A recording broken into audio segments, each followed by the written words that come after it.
His name's Adam Kokesh.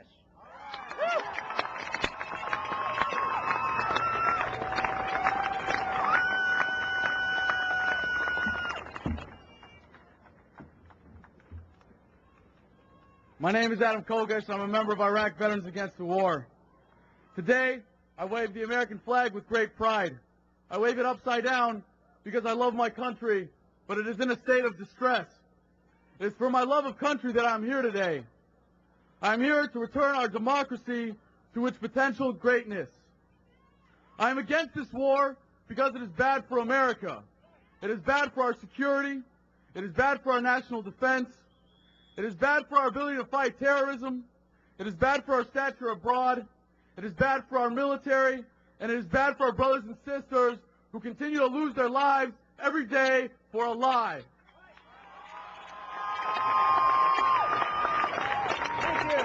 We recently heard the testimony of General Petraeus and Ambassador Crocker. Unfortunately, General Petraeus was acting in his role as a political appointee and not as a soldier. We heard the same spin from the president. The suggested drawdown is actually a forced withdrawal. When the 5 brigades of the surge come home, we will have no replacements available to replace them. They have attempted to spin this by saying they could request more troops. They may be right. They could continue to further destroy our military by doing so, but I pray they don't. As we all know now, we were lied into this war, and it is lies that are keeping us there. They lied about weapons of mass destruction. They lied about Jessica Lynch. They lied about Pat Tillman. They lied about Al-Qaeda and Saddam. And those are just the lies we know about.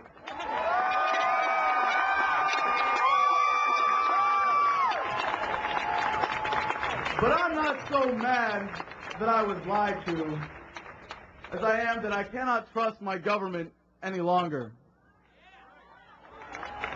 It astounds me that yet so many Americans want desperately, more than anything, to believe the government. When will we wake up and realize that the power of truth is greater than any force brought to bear by any army ever fielded? But there are some lies that are being told to our children every day in order to convince them to sign up and be sent into the Baghdad meat grinder. Proponents of this policy are quick to point out that everyone in the military volunteered. But what does that mean if most of them were tricked into enlisting by the lies of recruiters? It means that to support the troops means to cut through the lies, bring them home, and stop this criminal occupation.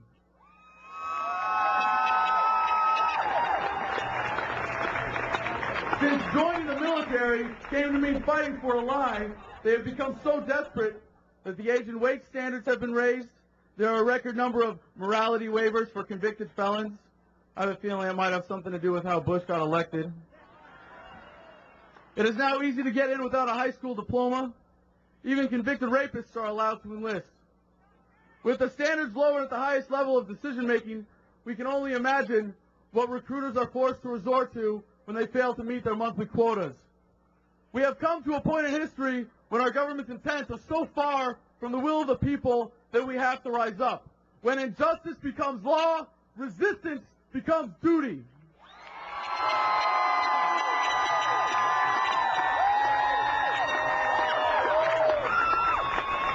How do you resist liars? Speak the truth. How do you stop a war based on lies? It starts with the truth. When we take away these lies, we can force our government to choose between no military or one based on truth that truly represents the will of the people. Iraq Veterans Against the War are kicking off our Truth in Recruiting campaign with National Truth in Recruiting Day on Monday and asking concerned citizens everywhere in America to share our truth with those affected by our government's lies the most. If you will be in the D.C. area on Monday, be in front of Union Station between 7 a.m. and 1 p.m. for instructions and materials. In the immortal words of the late Dave Klein, a legendary warrior for peace and justice, who passed away last night suffering from the effects of Agent Orange and 3 bullet wounds suffered in Vietnam, there is something you should know before you go. They wave the flag when you attack. When you come home, they turn their back.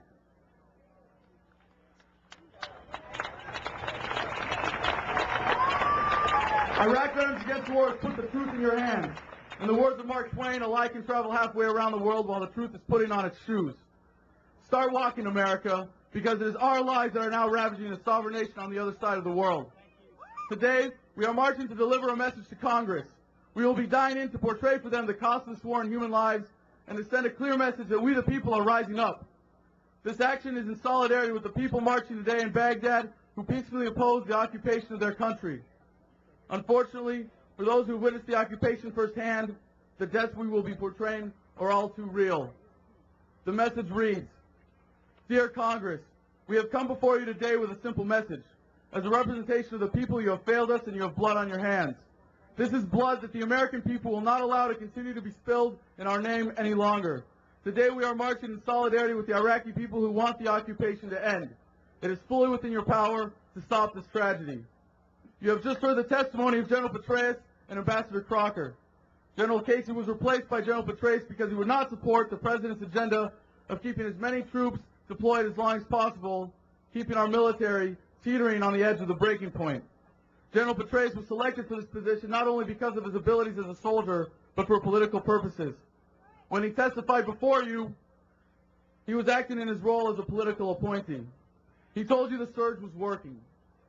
This is the same absurd optimism that we have been hearing since the beginning of this occupation from its proponents. The insurgency is in its last throes. We are turning the corner. Why do you still believe these people? We have come before you to ask that you consider the cost in human life of this conflict so far. We are also here to tell you that we will not stand for this corruption of our democracy any longer. We the people are in the streets. We the people are fed up. We the people are ready to rise up and take back our democracy.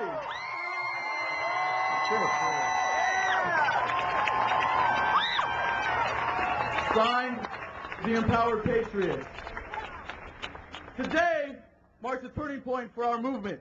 Today we make the shift from protesting towards direct action. Today we begin to restore the rightful order in our democracy. Today the people stop fearing the government and the government starts fearing the people. Today may very well mark the beginning of the American anti-fascism revolution. March with us. Honor the dead with us. If you are willing to risk arrest, lie in the street. If not, lie in the grass. Die in when you hear the air raid sirens. Raise your voice and your fist with us in defiance to send a message to our leadership. If you will not make peace for us, we will make it for ourselves. Power to the people!